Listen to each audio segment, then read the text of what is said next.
చంద్రబాబు చేస్తున్న మోసాలు, ఆరోపణలు, విమర్శలపై వైసీపీ మాజీ మంత్రి పేర్ని నాని తీవ్ర ఆగ్రహం వ్యక్తం చేశారు.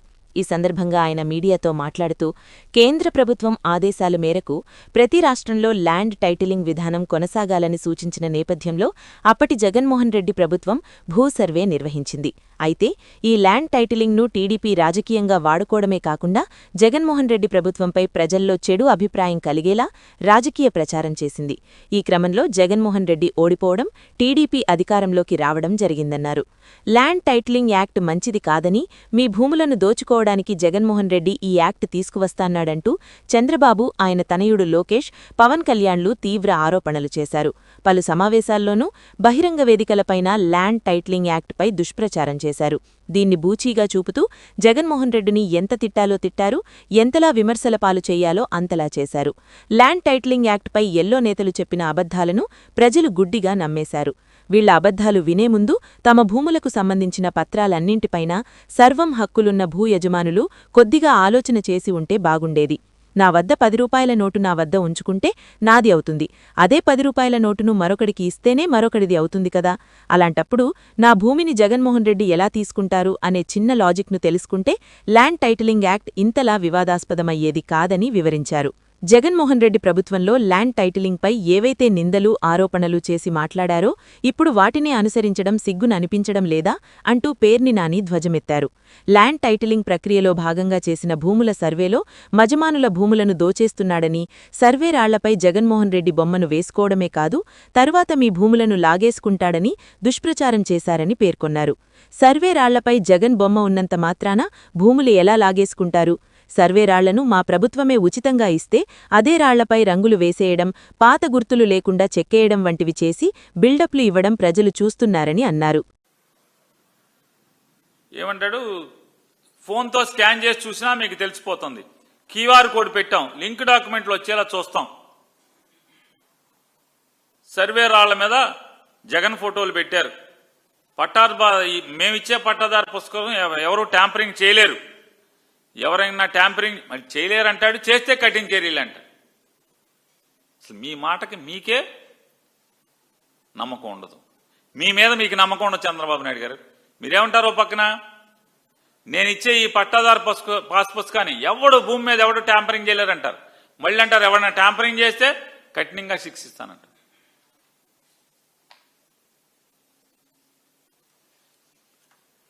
నేను ఒకటే అంటున్నా, మీరు చిమ్మిన విషం ఏంటి అసలు? జగన్ గారు తన ఫోటోతో పాస్ పుస్తకం ఇచ్చాడంటారు, రాళ్ల మీద జగన్ బొమ్మ వేశారని చెప్పి మీరు దుర్మార్గంగా మాట్లాడుతున్నారు. రాళ్ల మీద అసలు జగన్మోహన్ రెడ్డి గారు అసలు ఎవడో నాలాంటి పక్కన చెప్పాడు. అసలు ఎందుకు వచ్చింది అసలు రాళ్ల మీద బొమ్మ, లేకపోతే కొత్త రాయి ఎందుకు వచ్చింది? భూ సర్వే విధానం 1932 తర్వాత మళ్ళీ సర్వే జరగలేదు, రీసెటిల్మెంట్ జరగలేదు. అదే రికార్డుల్ని ఇవాళ దాకా మనం మార్చుకుంటా అదే దాన్ని కొనసాగిస్తూ వెళ్తున్నాం. అదే రికార్డులను కొనసాగిస్తూ వెళ్తున్నాం కదా. మీరు వచ్చిన తర్వాత మీ గవర్నమెంట్లో ఒకటి పెట్టారు, ఏమని? Dynamic adangal correction, dynamic adangal sub division, dynamic adangal sub division అని పెట్టారు. ఎంత రోత, ఎంత బూత్ అది! డైనమిక్గా అడంగల్ సబ్ డివిజన్ అవటం అనేది, సర్వేయర్తో సంబంధం లేకుండా, సర్వేయర్ రిపోర్ట్ లేకుండా డైనమిక్గా అడంగల్ సబ్ డివిజన్ అవటం అనేది ఎంత బూత్! అసలు ఎంత తలకాయలు పట్టుకున్నారు జనం. అసలు రైతాంగం చచ్చారు, రెవెన్యూ వాళ్ళు చచ్చారు. మీ పైత్యానికి, అనాలోచితంగా మీరు తీసుకొచ్చినటువంటి మార్పులకి.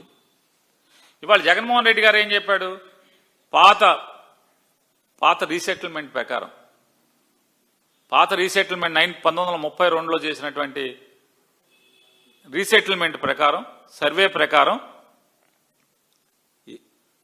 ఎవడన్నా రాయి పీకితే మళ్ళీ సర్వేయర్ వచ్చి ఎక్కడి నుంచో కండప్రాయి ఎక్కడన్నా ఉంటే ఆ సర్వే రికార్డు మూలానికి, ఆ ఊరికో, ఆ రెవెన్యూ గ్రామానికి ఎక్కడో కండప్రాయి ఉంటే ఆ కండప్రాయి దగ్గర నుంచి కొలుచుకుంటా మొత్తం ఊరంతా కొలిచి వస్తే గానీ మళ్ళీ వీళ్ళ పొలం ఎక్కడో, ఆ సర్వే నెంబర్ హద్దులు ఎక్కడో తెలియని పరిస్థితి. దాన్ని మార్చాలని భూతగాదాలనేంటి? చంద్రబాబు నాయుడు గారు అబ్బాయి లాంటివాడు, చంద్రబాబు గారు లాంటివాడు గబాలను ఒక రాయి పీకేస్తే తెల్లారేపటికి పొలం గట్టు జరుపుకుంటే రైతుకు దిక్కులేని పరిస్థితి. ఇవాళ దానికోసమే జగన్మోహన్ రెడ్డి గారు ఒక ఆలోచన చేశాడు.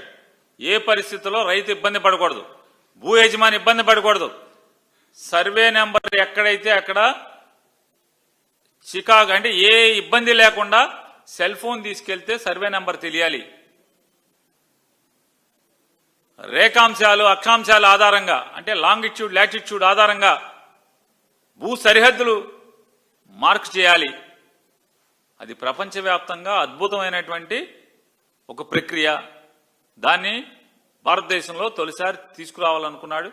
కేంద్రం సపోర్ట్ చేసింది, తీసుకొచ్చాం. దాన్ని సిస్టమ్ని పైలట్ ప్రాజెక్ట్ కింద ఒక గ్రామంలో పెట్టడం, మండలంలో లేదా 2 గ్రామాల్లో పెట్టి ఆ పైలట్ ప్రాజెక్టులో ఇవన్నీ చేసుకుంటా ఎల్పిఎంల ఆధారంగా భూమిని కొలుచుకుంటూ వచ్చే పరిస్థితుల్లో మొత్తం పూర్తి చేస్తా వస్తుంటే అధికారులు చెప్పారు, నాలాంటి మంత్రులు నాలాంటి వాడు చెప్పారు చాలా మంది, సార్ ఇది ఆంధ్ర రాష్ట్రంలో ఒక చరిత్ర, ఇది భూమి ఉన్నంత వరకు ఈ ఆంధ్రప్రదేశ్ రాష్ట్రంలో ఈ సర్వేని అద్భుతమైన సర్వే నువ్వు సర్వే తీసుకొచ్చావు కాబట్టి ఒక ల్యాండ్ మార్క్ కింద ఉంటుంది, ఒక గొప్పదాన్ని నువ్వు తీసుకొచ్చావు కాబట్టి ఫోటో వేద్దాం సార్ అని ఎవడన్నాడు. జగన్మోహన్ రెడ్డి గారు అనకుండా ఉంటే బాగుండేది అన్నారు. ఆ తప్పు తప్పితే ఏంటి మా ప్రభుత్వం చేసింది, జగన్మోహన్ రెడ్డి గారి ప్రభుత్వం చేసింది, ఆ రాయి మీద బొమ్మ ఉండటం అనే దాన్ని చూపించి ఒక అద్భుతమైన విషయాన్ని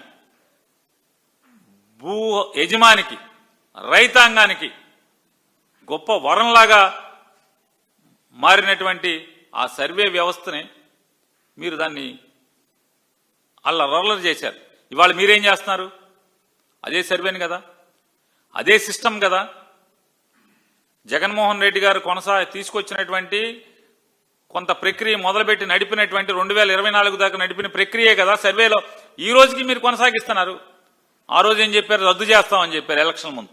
ఇవాళ దాన్నే కొనసాగిస్తున్నారు. కాకపోతే మీరేం చేస్తున్నారు? ఎవడు రాడు కొనుక్కోమన్నారు. జగన్మోహన్ రెడ్డి గారి ప్రభుత్వం రాయే సప్లై చేసింది.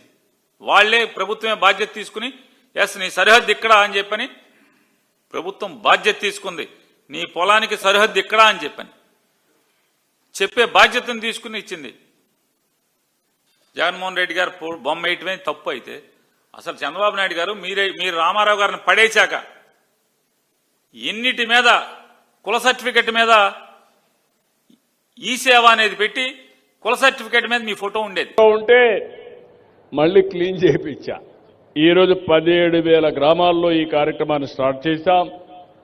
ROR, F lines, resurvey, assignment ఇవన్నీ కూడా దాదాపు 29 అంశాలపైన ఫిర్యాదులు రాగా వాటన్నిటిని పరిష్కారం చేస్తున్నాం. ఈ నెల 11వ తారీఖు వరకు ఇస్తున్నాం. నెక్స్ట్ మంత్ నుంచి 9వ తారీఖే లాస్ట్ డేట్. 2, 9 7 రోజులు, వారం రోజులు. ఈ వారం రోజుల్లో రెడీ అయినటన్నీ పంపిణీ చేస్తాం. మళ్ళీ 20 రోజులు సర్వేలు చేస్తాం, ప్రింటింగ్ చేపిస్తాం, ప్రూఫ్ ఆఫ్ కాన్సెప్ట్ చూపిస్తాం. చూసిన తర్వాత అన్నీ బాగుంటే ఫైనల్గా చేపించి మళ్ళీ 2 నుంచి గ్రామ సభలు డేట్లు ఇస్తాం. ఆ డేట్ వారుగా 7 రోజుల్లో పంపిణీ చేస్తాం. ఇప్పుడు ఉదాహరణకు 22,33,000, అందులో 1,18,000 తప్పులున్నాయని చెప్పి అన్నారు. అవి కూడా ఉండడానికి వీల్లేదు. ఒకసారి ప్రింట్ అయితే ఇంకా ఆటోమేటిక్గా 0 మిస్టేక్స్ ఉండాలి. అందుకే నేను ఒక మాట చెప్పాను, ఈ 1,18,000 ప్రింట్ అయినాయి, అయినా పర్వాలేదు, తప్పులుంటే వారుగా పెట్టేయండి. మళ్ళీ ప్రింట్ అంతా కూడా చేసి కొత్త పాస పుస్తకాలు, ఎక్కడా తప్పు లేని పాస పుస్తకాలు ఇచ్చే బాధ్యత మీది. ఒకవేళ అలాంటి పుస్తకాలు ఇస్తే వాళ్ళపైన కఠిన చర్యలు తీసుకుంటానని మరొకసారి మీ అందరికీ హామీ ఇస్తున్నా.